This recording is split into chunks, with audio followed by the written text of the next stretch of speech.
While cycling through northern Poland, I kept coming across these abandoned windmills.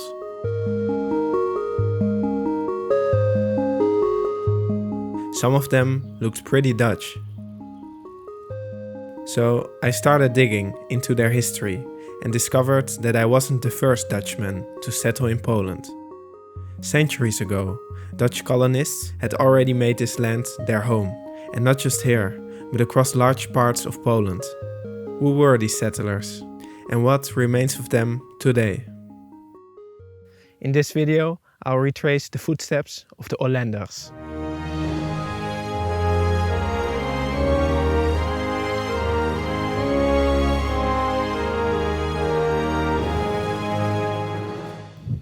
I'm currently biking in the Vistula Delta, known in Polish as Żuławe Wiślane, located right next to Gdańsk. The bike infrastructure here is great, and the landscape here is pretty flat and it is quite windy, which makes me feel at home. And that's probably how the Dutch settlers felt that came here centuries ago. To understand who they were, we have to go back to the 16th century. In the Netherlands and northern Germany, the Radical Reformation gave rise to a movement known as the Anabaptists. From the Anabaptist movement emerged the Mennonites, named after Menno Simons, a former Dutch Catholic priest who became one of their most important leaders. At the time, the Netherlands was ruled by the Habsburg dynasty. Those who rejected the official faith often faced discrimination or persecution. Unlike most Lutherans and Calvinists, Mennonites rejected military service and infant baptism. They believed faith should be a voluntary, personal choice rather than something imposed at birth. Basically, the hippies of their time. Their pacifism and refusal to conform brought them into conflict with the authorities. Combined with economic opportunities elsewhere, this encouraged many Mennonites to seek a more tolerant place to live. Meanwhile, a war between the Kingdom of Poland and the Teutonic Order came to an end in 1521. Large areas of land had been devastated, and parts of the Vistula Delta remained scarcely populated because of frequent flooding. Farming here required extensive water management, and few people possessed the necessary skills. Fortunately, the region already had a strong connection with the Netherlands. Gdańsk, which was then known as Danzig, was one of the most important ports of the Hanseatic League, and Dutch merchants regularly traded here. As a result, in the mid-16th century, Dutch Mennonites were invited to settle in the flood-prone lands of the Vistula Delta. One of the earliest Mennonite settlements is the village of Leondowo, which they called Laudan. Drawing on generations of experience managing low-lying lands in the Netherlands, the settlers quickly adapted to the local conditions. They built dikes, dug canals, improved drainage systems, and transformed wetlands into productive farmland. Their success encouraged further settlements throughout the delta. Local people began referring to these settlers as Olędzie, a term derived from the Polish word for Dutchman, Olęder. Over time, the meaning broadened and eventually became a legal term for settlers who lived under a special system of rights. Even today, you can still spot former Olęder settlements on the map, with names such as Olędre, Olęderki, or Olędry. The Olęders were not ordinary peasants. Unlike many Polish peasants of the time, who were tied to a lord's estate, the Olęders were generally free settlers. They bought or rented the land under contracts that granted them personal freedom, local self-government, and long-term rights to the land they cultivated. In 1573, the Warsaw Confederation further strengthened the position of religious minorities by guaranteeing freedom of religion for different Christian groups throughout the Commonwealth. But this freedom was not perfect. For a long time, Mennonites were not permitted to build their own places of worship, and religious gatherings often took place in private homes or farm buildings. But overall, they got along well with the local Roman Catholic population, and compared to much of Europe, this was one of the most tolerant places to live. Over the following decades, more settlers arrived. Not all of them were Dutch. Germans, Frisians, and some locals joined the Mennonite communities. As a result, the the term Olęder gradually lost its ethnic meaning and became a legal and social category. Eventually, Olęnder settlements spread far beyond the Vistula Delta. They appeared around Warsaw, Lublin, along major rivers, and even in what is now Ukraine.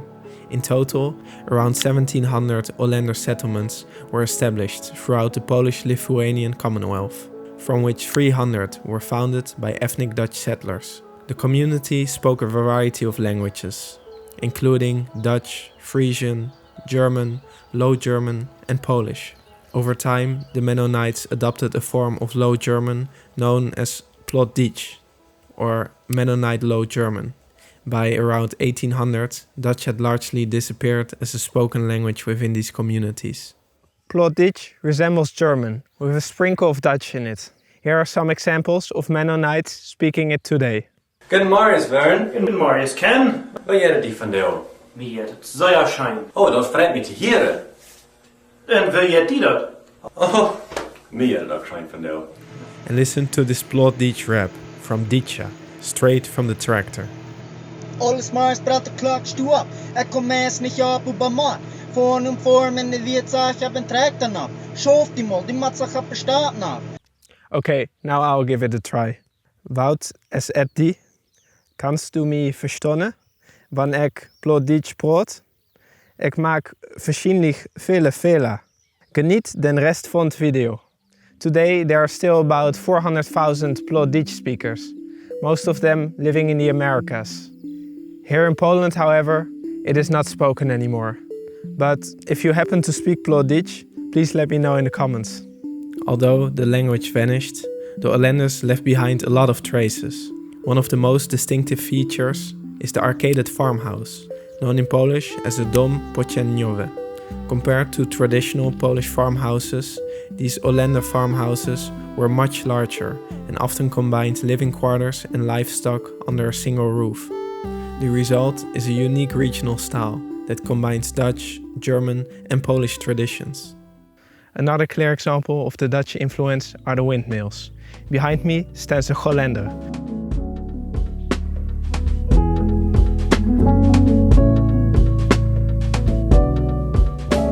Unlike Polish windmills, only the cap rotates to face the wind.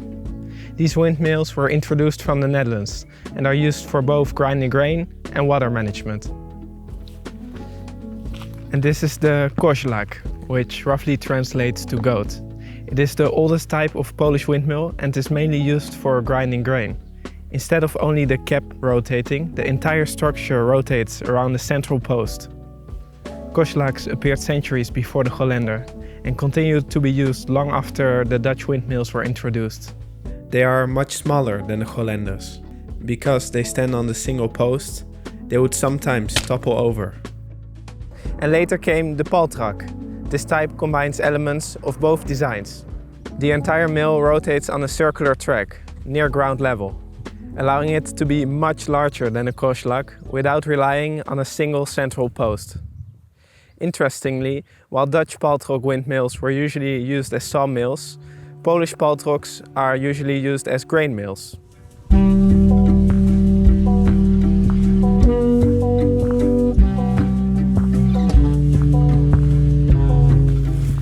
This is a very special building, and you might now think, what is so special about this building? It just looks like a fancy storage facility. Funny enough, that's actually what the locals used this building for until recently. But this is one of the few Mennonite prayer houses still standing in Poland. It stands in Jezioro, which was formerly known as Tiensdorf. Interestingly, they didn't refer to these buildings as churches. For Mennonites, the church was a community of believers, not the building itself.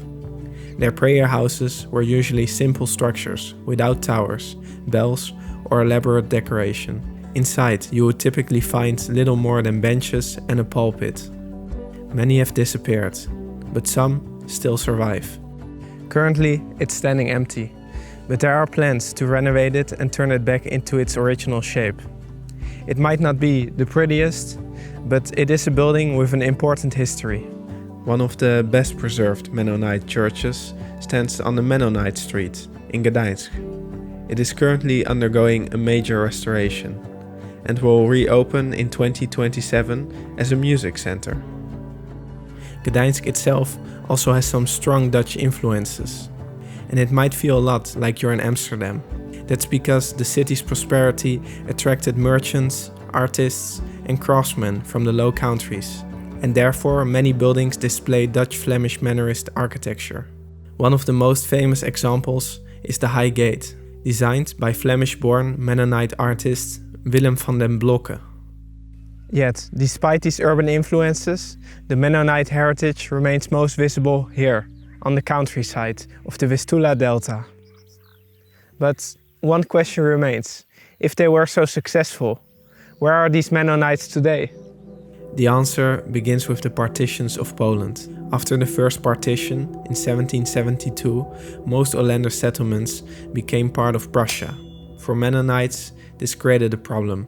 As pacifists, they objected to military service, but the Prussian state expected military participation from its people. At the same time, Catherine the Great invited Mennonites to settle newly captured territories in southern Russia, offering them land, religious freedom, local self-government, and exemption from military service. So, in 1789, thousands of Mennonites left Poland for colonies in what is now Ukraine.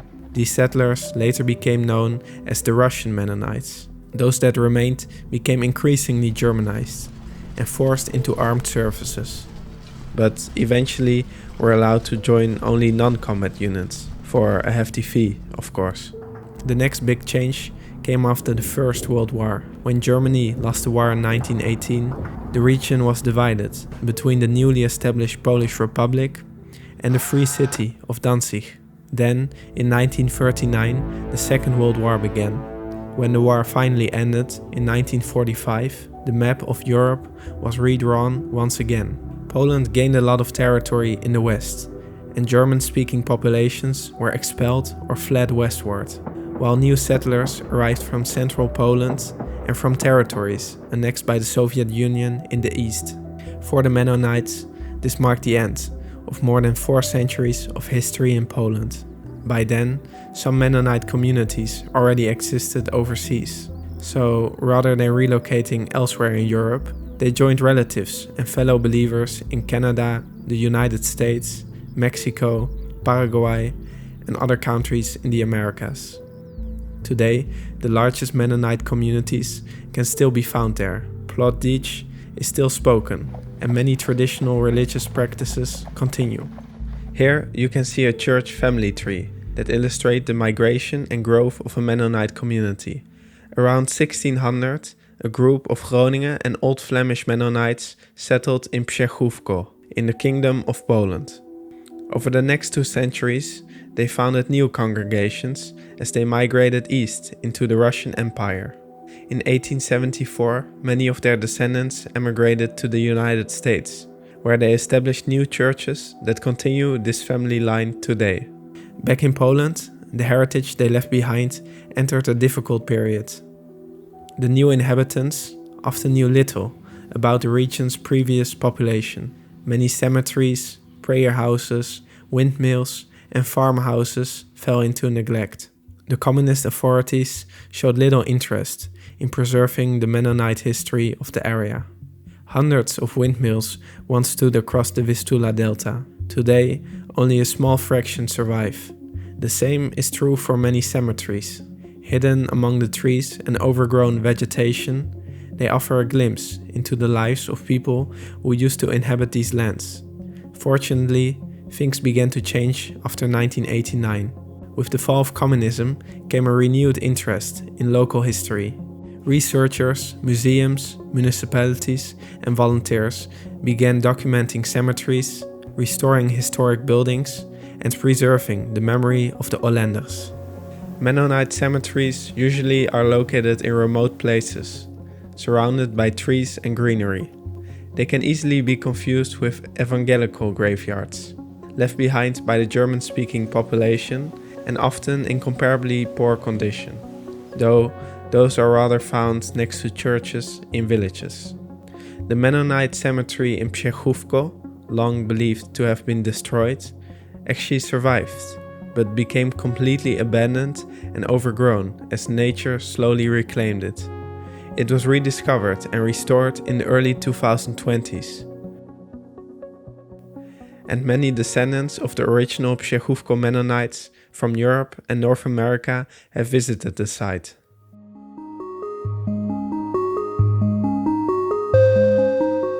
Besides all the Mennonite heritage I came across on my trip, I also enjoyed the painted bus stops along the way. I'm so used to all bus stops looking the same that even the simple ones are interesting to me. I also passed some beautiful bridges.